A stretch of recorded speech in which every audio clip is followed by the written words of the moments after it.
নমস্কাৰ বন্ধুসকল, মই আজি আপোনালোকক দেখাবলৈ আহিছোঁ শিৱসাগৰৰ এখন বিশেষ দলং। দলংখন এইটো কাৰণে বিশেষ, এই দলংখনৰ ওপৰেদি এটা সময় দ্বিতীয় যুদ্ধৰ টেংক পাৰ হৈ গৈছিল। লগতে এই দলংখন তলেদি জাহাজ আহিলে মাজৰ ভাগটো দাঙি দিব পৰা ব্যৱস্থাও আছিল। লগতে এই দলংখন শৰাইঘাট দলঙতকৈ আগতে নিৰ্মাণ কৰা।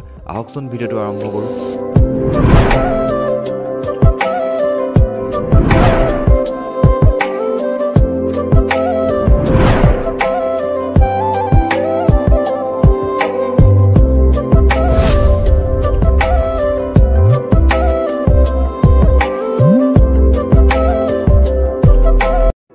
এইখন হৈছে আমাৰ শিৱসাগৰৰ দিখৌৰ ওপৰত থকা কপিকলযুক্ত দিখৌৰ দলং।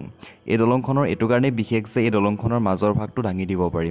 এনেকুৱা এটা টেকন'লজি ব্যৱহাৰ কৰা হৈছে, তলেদি যদি জাহাজ যাবলগীয়া হয় মাজৰ ভাগটো দাঙি দিব পৰা যায়। তো এইখন নিৰ্মাণ কৰা হৈছিল 1935 চনতে। হাওৰাত থকা হাওৰা ব্ৰিজৰ পিছতে এইখন নিৰ্মাণ কৰিছিল ব্ৰিটিছসকলে।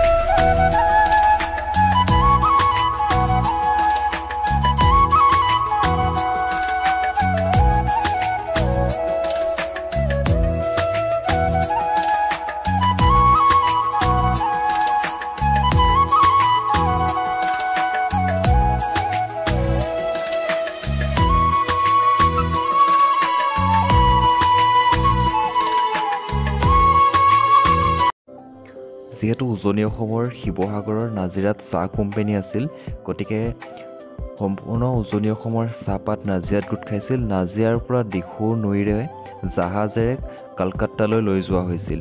সেইবাবে জাহাজ আহিবৰ বাবে এই দলংখনৰ মাজৰ ভাগটো এনেকুৱা এটা টেকন'লজি ব্যৱহাৰ কৰা হৈছিল, যাৰ দ্বাৰা জাহাজ আহিলে মাজৰ অংশটো দাঙি দিব পৰা হৈছিল। এইখন অকল আমাৰ অসমৰে নহয়, ইণ্ডিয়াৰ ভিতৰতে একমাত্ৰ দলং যিখনত এনেকুৱা ধৰণৰ টেকন'লজি ব্যৱহাৰ কৰি নিৰ্মাণ কৰা হৈছিল। দ্বিতীয় বিশ্বযুদ্ধৰ সময়ত যুদ্ধৰ টেংক লগতে বহুতো সৈনিকৰ গাড়ী এইফালেদি পাৰ হৈ গৈছিল। যদি আপুনি শিৱসাগৰলৈ ফুৰিবলৈ আহে, দিখৌৰ নৈৰ ওপৰত এই দলংখন চাবলৈ নাপাহৰিব।